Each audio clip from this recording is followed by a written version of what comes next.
जय मामा साईं। आप सभी साधक मित्रों का मेरे चैनल में हार्दिक स्वागत है। साधक मित्रों, आज जो मैं आपको साधना बताने वाला हूँ वो जहूबाई चौकड़ी माता जी की साधना है। ये भी मेले विद्या में ही आती है, लेकिन साधक इनको दोनों पद्धति से आप इनकी साधना कर सकते हो, यानी कि सात्विक तरीके से भी कर सकते हो, तामसिक प्रकार से भी इनकी सिद्धि हो सकती है। लेकिन इसमें फ़र्क ये है कि अगर आप साधक इनको सात्विक तरीके से सिद्ध करता है तो साधक का आचरण, साधक का व्यवहार, साधक को जीवन भी इसी प्रकार से जीना है सात्विक तरीके से। फिर वो नॉनवेज वगैरह यूज़ नहीं कर सकता है। अगर आप इनको मैली विद्या में यानी कि तामसिक रूप में सिद्ध करते हो तो आपको इनको बकरे की कलेजी का व्यवहार देना पड़ता है, एक शराब की प्याला देना पड़ता है, एक सिगरेट, काला ओढ़न यानी कि काली चुनरी आपको इनको बाजूर पर पाठ पर देनी है।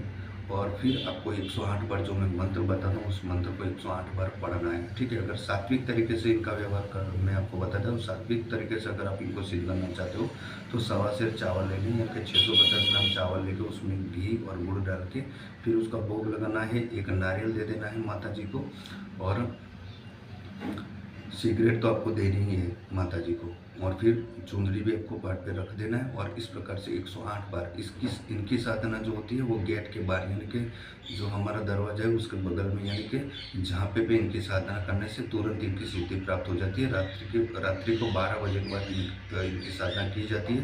काली चौदस के दिन आप ये साधना कर सकते हो। एक दिन का ये व्यवहार है, एक दिन में माता जी की सिद्धि प्राप्त हो जाती है। अगर झोपड़ी में जहूबाई का कोई मंदिर है आपके नज़दीक में तो वहाँ मंदिर में जाकर भी आप ये साधना करोगे तो वहाँ पे भी आपको तुरंत सिद्धि प्राप्त हो जाएगी।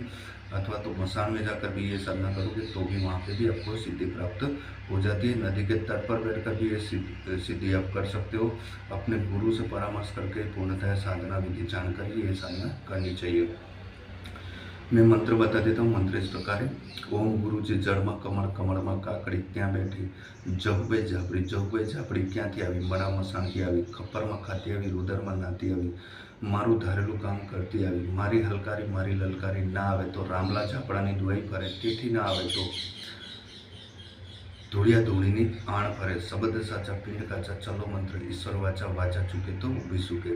इस मंत्र को पहले आपको याद कर लेना है और इस मंत्र को आपको याद करके फिर आप इसकी साधना कर सकते हो काली चौदस के दिन। तो काली चौदस के दिन साधना आपको 12 बजे आप स्टार्ट कर सकते हो, लेकिन बीच में आपको साधना खंडित नहीं होनी चाहिए। 108 बार साधना पूर्ण होने के बाद जो भी व्यवहार आपने उनको दिया है उसको एक पोटली में बांधकर उसको आप मसान में आदि में वहाँ पे जाके रख आइए। अथवा तो फिर आप इनका जो व्यवहार है उसको खड्डा खोद के आप जमीन में डाल दीजिए। उनका व्यवहार जो हम काली चौदस के दिन करते हैं वो आपको खाना नहीं है, वो भोग किसी को देना ही नहीं है, उसका इस तरह से व्यवहार करना है आपको। ठीक है।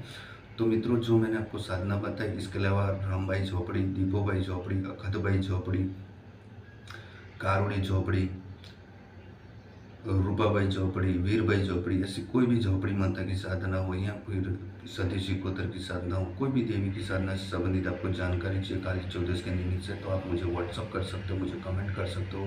मैं मंत्र आपको डिस्क्रिप्शन बॉक्स में लिख के दे दूँगा और मेरा व्हाट्सअप नंबर भी दे दूँगा साथ ही, ताकि आप मुझे व्हाट्सअप भी कर सको या फिर कमेंट में आप मुझे बताइएगा कि कौन सी साधना आपको करनी, तो मैं आपको उसी साधना से संबंधित वीडियो बना के अपलोड कर दूंगा। तो मित्रों, मेरे चैनल को लाइक करें, शेयर करें और सब्सक्राइब करें ताकि आने वाले जो भी वीडियो मैं अपलोड करूँ वो आपको सहेले से उपलब्ध हो जाए। जय मामा शाह।